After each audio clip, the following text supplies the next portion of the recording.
After long time ஒரு online order video. இன்றைக்கி morning தான் ஆர்டர் போட்டேன். ஆஃப்டர்நூனே டெலிவரி ஆகிடுச்சு. ஃபஸ்ட்டு வாங்கியிருக்கிறது ஒரு டிரான்ஸ்பரண்ட் டேப்பு. நம்ம ரீசெண்டாக கார் வாங்கியிருக்கோம். அதில் விநாயகரை ஸ்டிக் பண்ணுறதுக்கு எனக்கு டிரான்ஸ்பரண்ட் டேப் தேவைப்பட்டுச்சு. ஸோ அதுக்காக பார்த்தேன். ஆன்லைனில் 300 400லலாம் இருந்தது. இது 120 என்னமோ தான். ஸோ பார்க்கலாம் இது எப்படி ஒர்க் ஆகுதுன்னு நான் ஒர்க் பண்ணி பார்த்துட்டு உங்களோட ரிவ்யூ சொல்கிறேன். செகண்ட் ப்ராடக்ட் வந்து வாஷிங் மிஷின் ட்ரம் கிளீனர். நம்ம வாஷிங் மிஷின் வாங்கி 1 இயர் ஆக போகுது. இன்னும் ட்ரம் கிளீனர் பண்ணலை. ஸோ அதுக்காகவே வாங்கணும்னு சொல்லிட்டு யூடியூப்பில் வீடியோ பார்க்கும்போது நிறைய பேர் இந்த ஆக்டிவ் பிராண்டோடது யூஸ் பண்ணியிருந்தாங்க. அதுக்காகவே வாங்கினேன். ஒரு பாக்ஸில் 24 பீசஸ் இருக்குது. மேக்ஸிமம் பீசஸ் இருந்த பாக்ஸும் இதுதான். அதனாலேயும் வாங்கினேன்.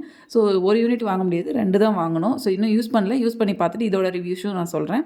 அடுத்தது வாங்கியிருக்கிறது நம்ம ஒரு வெயிட் ஸ்கேல் தான் வாங்கியிருக்கோம். இந்த ஃபுட் மேக் பண்ணும்போது இல்லைனா கேக் பேக் பண்ணும்போதெல்லாம் வந்துட்டு நம்ம மெஷர் பண்ணி யூஸ் பண்ணுறதுக்காக இது வாங்கியிருக்கேன். ஏன்னா ஒரு சில வீடியோஸில் சொல்கிறாங்க 200 கிராம்ஸ் 300 கிராம்ஸ்னு. ஸோ அந்தளவுக்கு எக்ஸாக்டாக மெஷர் பண்ண முடியுமான்னு பார்க்கலாங்கிறதுக்காக வாங்கியிருக்கேன். வாங்கி இது 1.5 month ஆகுது. பட் ஸ்டில் இன்னமும் நல்லா ஒர்க் ஆகிட்டு இருக்கு. எந்த ப்ராப்ளமும் இல்லை. இதுக்கு வாரண்டி கார்டும் இருக்குது. சம்டைம்ஸ் வெயிட் லாஸ் பண்ணுறோம் அப்படிங்கிறப்போ இந்த ஃபுட் மெஷர் பண்ணி இதோட ஃபேட் என்ன, இதோட கொலஸ்ட்ரால் என்னன்னு செக் பண்ணுறதுக்கு இது யூஸ் ஆகும்.